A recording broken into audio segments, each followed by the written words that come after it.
嘿，各位好，我是兴趣产的摄影师 Enzo。那现在又到了大家最喜欢的盲测环节啦。那关于这次的比赛选手呢，我特别纳入了 vivo X200 Pro。没错，我在盲测前几天呢，自己自掏腰包买了一支，希望它可以陪我们久一点，就是 X200 Ultra 不要太早出。因为我真的是为了这部盲测呢，临时买了一支 X200 Pro， 因为有一点借不太到，有点小可惜。撇开这件事情啊，这次盲测的选手呢，我真的想蛮久的。第一个就是刚刚讲的 X200 Pro 嘛，我个人觉得一定要纳入，因为 X200 Pro 呢真的很强。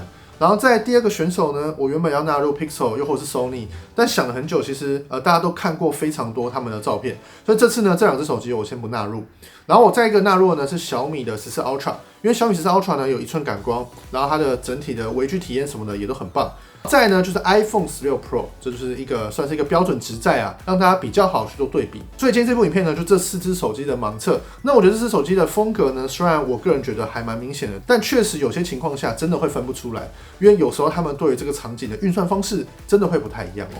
那接下来就让我们继续看下去吧。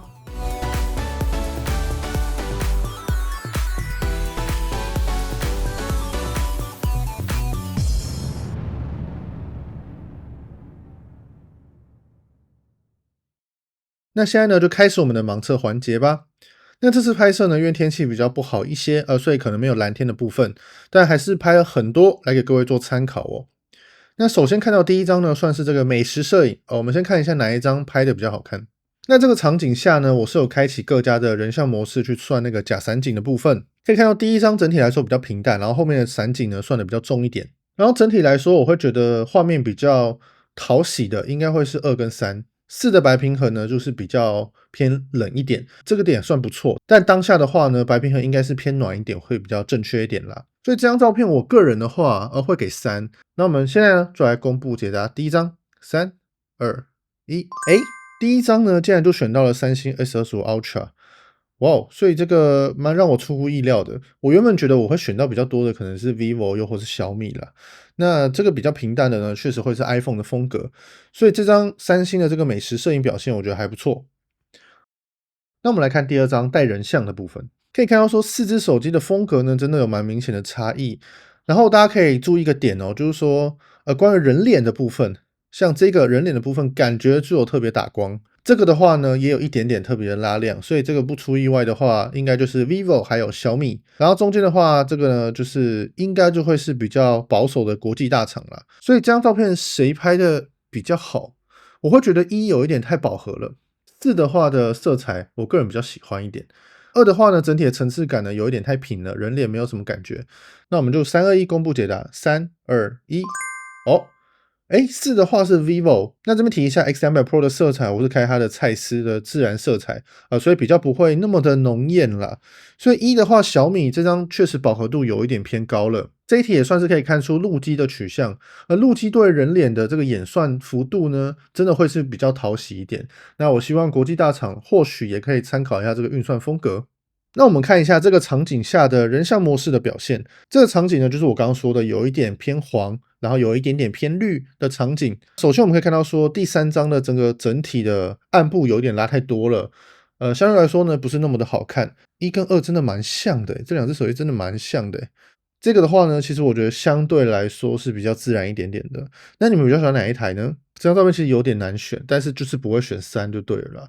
我觉得4比较自然一点，整体的层次感。1跟2的话，感觉就像修过的，然后有一点修的有一点点多。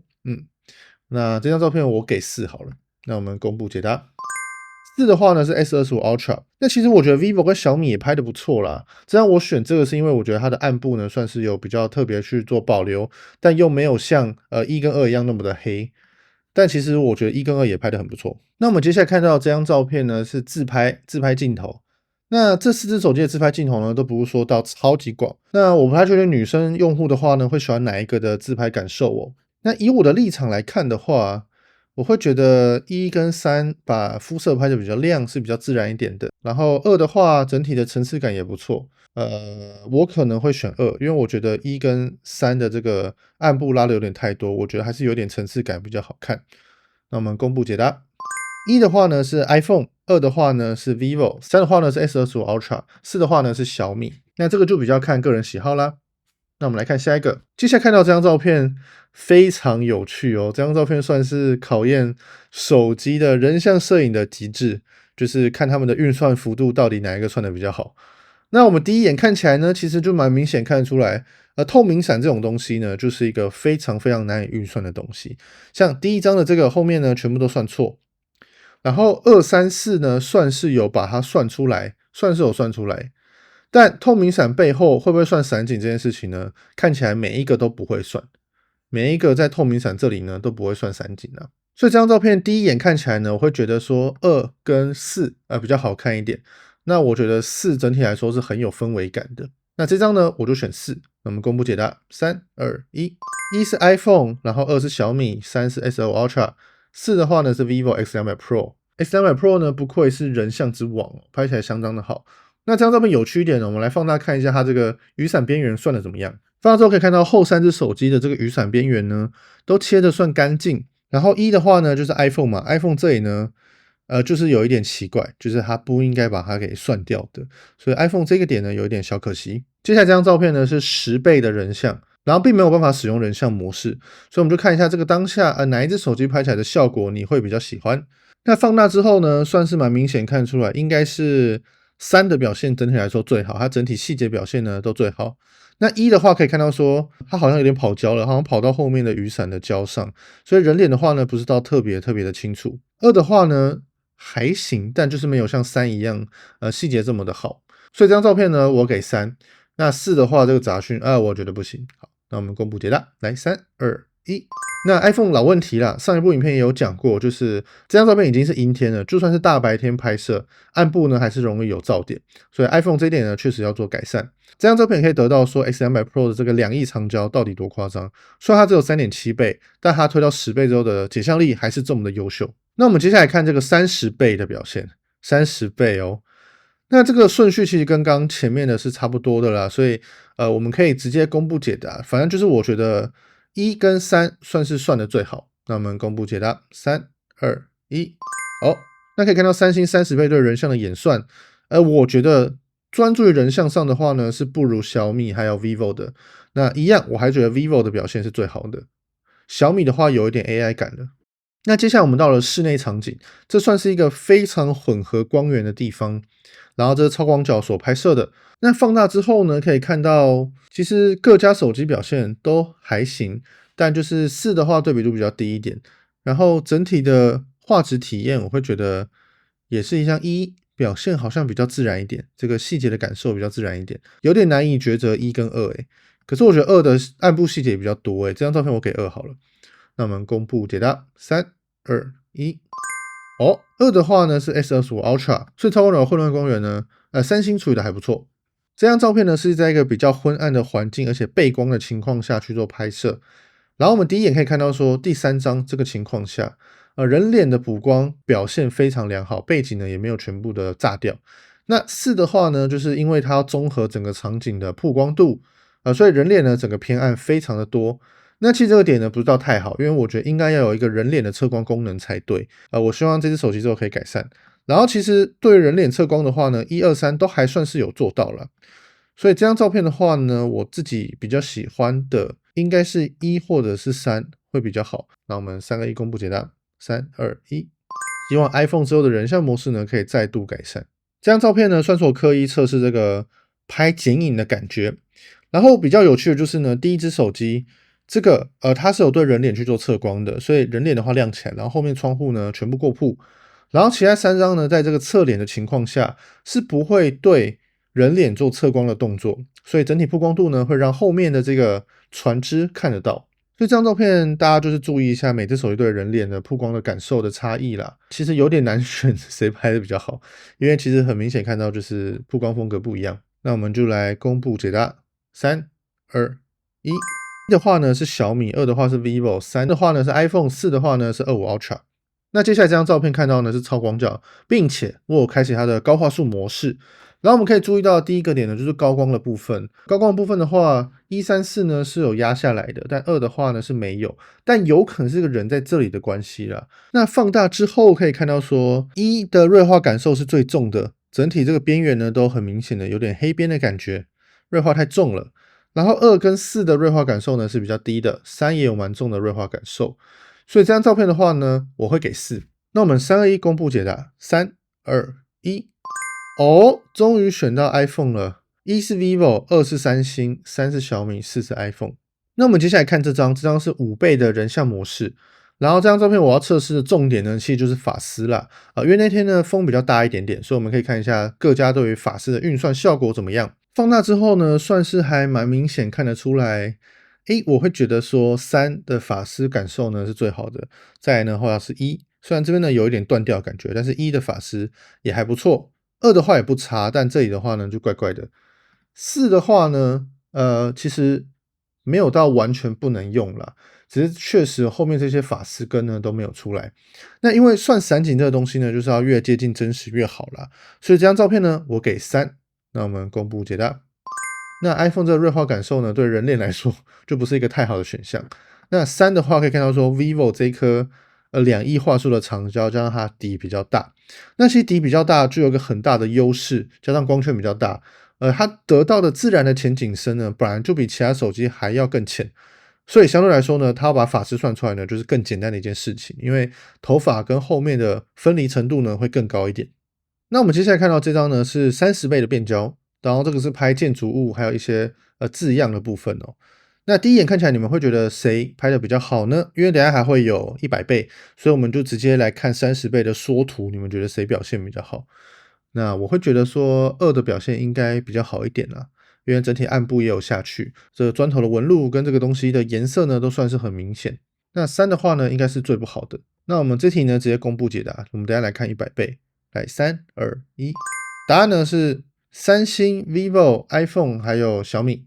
那我们放大更大来看一下，那这是100倍的情况下，那说实话，有一只手机这里是没有100倍的，所以有一只手机是强迫放大的。那这个100倍，我会觉得说，中间这个梅花的部分的话呢，确实2算的比较好一点啦，然后立体度也比较好一点，所以100倍算这个物体的话，我觉得2表现比较好。那我们公布解答，好，一样的是三星、vivo， 然后 iPhone 跟小米。那接下来我们来看一张就是100倍的人像体验。那其实这个我觉得算还蛮明显，可以看出来，我觉得1的表现最好。2跟3的话呢，伯仲之间，但2的话算法有点问题哦，所以这张照片毫无疑问就是选1。那我们公布解答。那这个话呢是 vivo、三星、小米还有 iPhone。首先看到第一张呢是1倍镜头的这个耀光的感受，大家可以看重点就是有没有这个莲花斑出现啊，因为毕竟这个东西对强光的话呢，其实出现的时候呢就蛮恼人的。那可以看到说4的这个莲花斑呢算是最少，然后看4只手机在这个情况下呢，其实耀光都蛮明显的，然后都有这个光点出现。但2的话呢，高光是有特别给压下来的哦。那这张照片呢，我们就直接公布答案，来3、2、1，1是 iPhone， 2是小米，3是三星，4的话呢是 vivo。很多人说 vivo 这次眩光问题严重，那其实侧面的眩光啦，正面看的话呢，其实跟其他手机不会到差太多，甚至表现还更好一点点。那我们看超广角的眩光，那超广角的眩光我会觉得4比较明显一点，然后耀光感觉比较多。然后2的话，2跟3的话呢，超广角的耀光呢是比较少一点点的哦。所以这张照片很难选谁比较好啦，但硬要说的话呢，可能看起来的话，2跟3比较好一点。那我们就公布解答，3、2、1，1的话呢是 S25 Ultra， 所以 vivo 这颗超广角的耀光呢，我个人觉得好像需要做一点改善，有一点太严重了哦。接下来这张照片呢是5倍镜头直接拍摄这个路牌，那可以看到说高雄这几天的空气呢其实不是到太好，然后我们可以看到说对于这个上面的这个耀光啊，耀光的话呢1跟2会比较严重，上面都有这个绿点，3跟4的话呢比较还好一点。那整体来说呢，我觉得画质最好的应该是4，它运算程度呢算比较多一点，但是路牌呢压的有一点太多了，所以这张照片呢我还是会给4啦。我们公布解答 ，iPhone、小米、三星还有 vivo。我们可以看到第一张照片的这个天空呢被修成蓝色的，没错，这个应该算是有刻意运算，因为当天是阴天啊，所以应该是不会有这个蓝色了。那我们来放大看一下超广角的细节，放大之后可以看到说，我觉得算是1跟3的细节表现呢是最为的优异，所以这张照片的话，我应该会给3，因为我觉得这天空有一点不自然。那我们就来公布解答，一是 vivo、iPhone， 然后再来是三星，再来是小米。所以三星这张的夜间模式表现呢，我觉得还不错。vivo 的话印算成蓝色，我觉得有点奇怪。那我们直接来放大看好了。放大之后呢，因为顺序跟刚刚一样，我们就直接来做评论吧。我觉得1倍镜头的夜景模式呢，其实这个状况下啦，各家手机表现都很好，所以主要呢就是风格的不同。所以1倍镜头这个场景夜间模式，我觉得算是平手。那我们接下来看到这张照片呢，是5倍的夜间模式，5倍。那我们直接放大来看细节。那放大之后可以看到说5倍的夜间模式，我觉得，这张照片可能是因为没有到那么昏暗的环境的关系，所以 iPhone 跟三星的差距呢，没有像上一部影片一样那么的明显。但还是可以看到在这边的细节上面的话，iPhone 的表现呢，还是比三星还要再好。那小米这样晃到，我觉得有点可惜，但是每只手机我都只拍1张，然后都是我的手，我没有刻意晃任何手机，这个我可以做保证。然后第一个的话呢 ，vivo 的表现呢是最好的，所以5倍夜间模式 vivo 很强。那10倍这个状况下，没有放大的情况下，已经算是可以看得出来，就是 vivo 跟 iPhone 在做 PK 了。那说真的，我个人觉得看缩图，就算已经看得出来 ，vivo 的10倍夜间模式呢，也是赢过 iPhone 的。所以夜间模式 vivo 真的是写的还不错。那接下来这张照片是给各位看各家手机的算是最近对焦距离的表现。那我们首先看到呢是1倍镜头，那大家猜得出来分别是谁吗？那其实我觉得这张照片蛮有趣的，因为某一家手机的1倍镜头表现真的超优异，对焦距离呢真的表现很好。那当然呢，这张照片最好的一定是3啦，因为对焦距离越近越方便嘛，甚至你还可以做到2倍的阵列转换，可以得到更好的特写效果。所以这张照片的3，大家知道谁吗？那我们3、2、1公布解答，3、2、1。iPhone 主机筒对焦距离很远，这个应该算蛮多人都知道啦。但我蛮意外的，就是vivo 的主镜头对焦距离呢，也没有到像三星一样这么的近。小米的话比较远一点，算可以接受，因为它是目前这排上面唯一一个1寸感光的。那接下来看到呢是4只手机的超广角最近对焦距离，那大家猜出来吗？那当然啦，最优秀的话呢就是1的超广角呢对焦距离呢确实是更近的，而且细节表现呢是不错的。然后在第二镜的话呢是2，那我们3、1公布解答。所以超广角的特写能力呢 ，iPhone 是最优秀的，这点大家要记得哦。那我们接下来看到这个呢是长焦镜头的特写能力。那我是用最能特写的情况下去做拍摄啦，这样呢可以看到说3的表现是最好的，整体细节还有前景深表现都很优异。然后4的话呢也还不错，2的话整体景深比较深一点，然后白平衡有点跑掉。1的话呢超级远。那我们来公布解答。所以论长焦微距的话呢，小米的3倍镜头是比 vivo 还要再更近的哦。然后这张 S25 Ultra 的话，我使用的呢是5倍镜头，因为5倍镜头对焦距离呢其实蛮近的，也可以有这种很好的特写效果。这算是三星这只手机里面放大倍率最大的一个镜头啦。那 iPhone 5倍镜头呢，对焦距离呢就是这么远，各位你没看错，大概89公分左右，超级远。那看完以上影片，你们最喜欢的手机成像是哪一支呢？欢迎在底下留言跟我分享哦。我们来看一下谁的呼声最高哦。综合上来说，我个人觉得最惊艳的是 X200 Pro， 因为我之前呢其实没有评测过这只手机。那我个人认为它那颗2亿的长焦，经过这么多的软体更新，因为我印象 X100 Ultra 那个时候出来的时候，它的2亿长焦调教呢并不是到太好，但后来调的好之后，再加上现在 X200 Pro， 它2亿长焦的表现呢真的是让我超乎想象的好，超乎想象。X200 Pro 真的很强，真的很强，尤其是那个人像模式的法丝抠边，我真的觉得蛮夸张的。那 25U 表现也不错，那 iPhone 的话呢，就是一如既往的蛮 iPhone 的。那小米14 Ultra 的话呢，因为毕竟它15 Ultra 应该是也确定要出了啦，所以我们也可以期待一下之后推出之后跟14 Ultra 呢会有什么样的改变。那我自己个人希望就是小米14 Ultra 的可变光圈，听说会拿掉，但是我真的觉得不用拿掉。那小米14 Ultra 可变光圈可以说是我觉得它最精华的一个地方。希望15 Ultra 不要拿掉。那以上呢就今天的影片了。那如果对你有帮助的话呢，欢迎帮我按赞、订阅、分享、打开小铃铛，或是点个热推啊，感谢各位，拜拜。